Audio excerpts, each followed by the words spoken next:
Hello, welcome to the next video. We're continuing with fractions, and what we're going to be looking at is multiplying fractions. Now, this is probably actually one of the easiest things you can do with fractions, so it should be a nice, short, understandable video.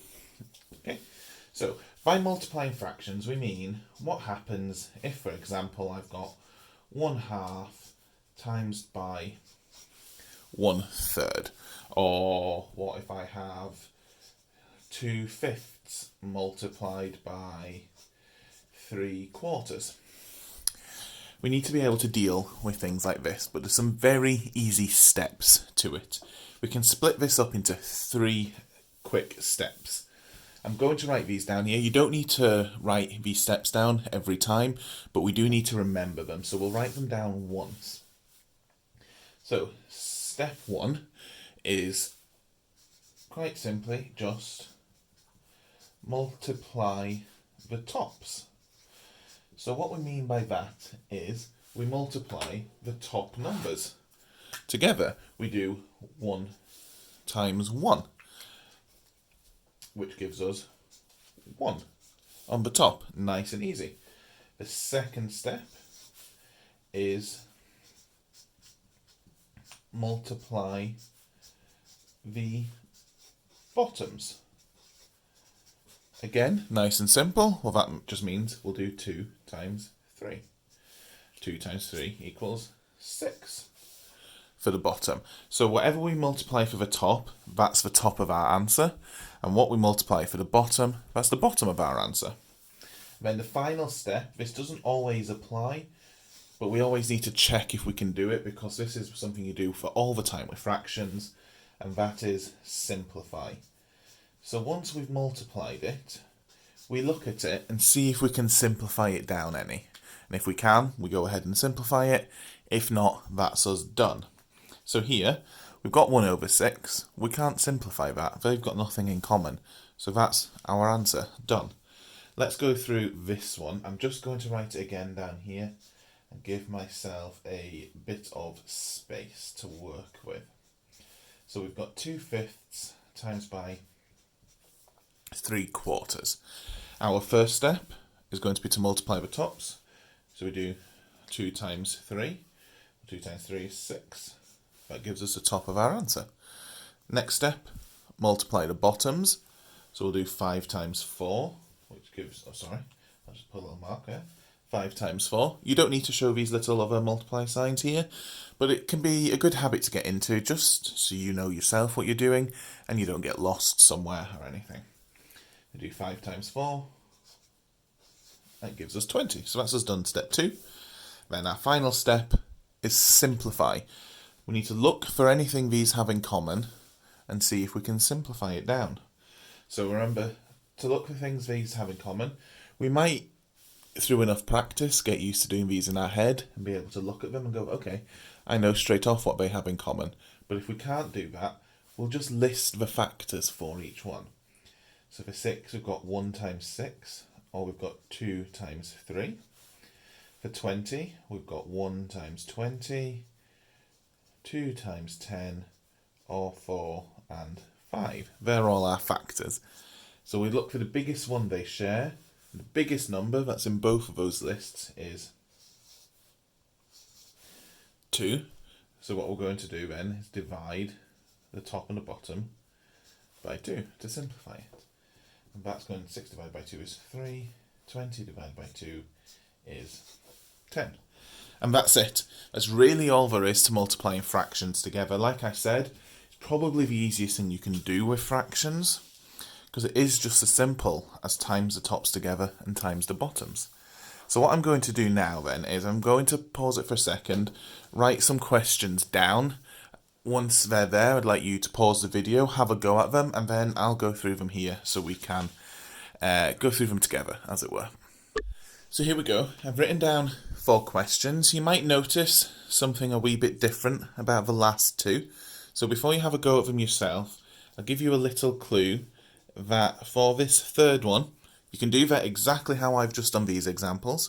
For this fourth one, however, you need to do something a wee bit different. It's a little bit trickier.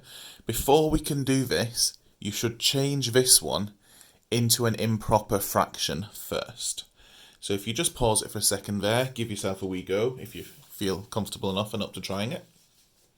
If not, no worries. So let's go through them then. Our first one here, we'll multiply the tops. So that's 1 times 2, which equals 2. We'll multiply the bottoms. That's 3 times 3, which gives us 9. Then we look if we can simplify that. That can't be simplified. They have nothing in common, so that's our final answer. Next one.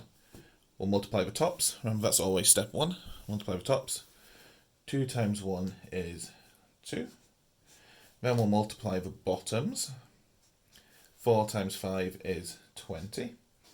And then we look to simplify if there's anything they have in common. So I'm always just going to list them out just to show it for anyone who needs it. So 1 and 2 are our factors of 2. Then for 20, we've got 1 times 20, 2 times 10, or 4 times 5. Well, the biggest one they have in common is 2. So they do share a number in common. We can simplify it. So let's do that then. Let's divide the top and the bottom by 2. So 2 divided by 2 gives us 1, and 20 divided by 2 gives us 10. We can't simplify that anymore, so our answer is 1/10. Next one, what you might have noticed is this one is a top-heavy fraction. It doesn't change what we do at all. So we'll still multiply the tops. We'll do 3 times 4. Well, that gives us 12. Then we'll do 10 times 3. 10 times 3 is 30. Then see if we can simplify it. If you don't know whether it can be simplified or not, write down the factors, and if they have anything in common, it can be. If you write them down and they don't have something in common, it can't be simplified. Remember something that's come up before, a little hint. If both numbers are even, it can always be simplified because you can at least divide them both by 2. So let's list our factors of 12. Well, that gives us 1 times 2. No, sorry, 1 times 12. I'm being silly. 2 times 6 and 3 times 4. 30 gives us 1 times 30.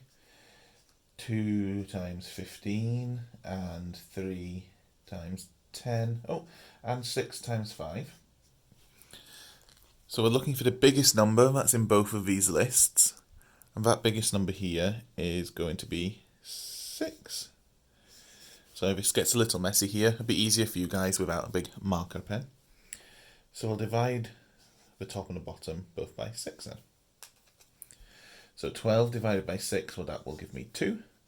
And 30 divided by 6, that will give me 5. So my final answer is 2/5. Now this final one, where I said we had to do something different. Technically, you don't have to change this before multiplying it. You could multiply it by the whole number and then the fraction, but that makes it harder. And the next thing we're going to be looking at is dividing fractions, and for that you definitely need to change this. So it's just easier to start practicing that now and get in the habit of it, because it does make your life much easier to simplify it before doing anything else. So that means for our first step for this, it's going to be a little bit different. What we'll need to do is rewrite this first, but with this, sorry, not simplified, change to an improper fraction. So we'll still have the 2/3. And then, can anyone remember how we do these? Well, what we do is we times by the bottom. So that's 1 times 2 is 2, and then we add on the top, which is 3/2. Now we have something that looks like all the others, and we can do our multiplying like normal. So our first step will be to multiply the top. 2 by 3 equals 6. Multiply the bottom. 3 by 2 equals 6. Oh, this one we can simplify straight away. Well, what is a fraction? A fraction just means the top divided by the bottom. 6 divided by 6, or 6/6, is 1.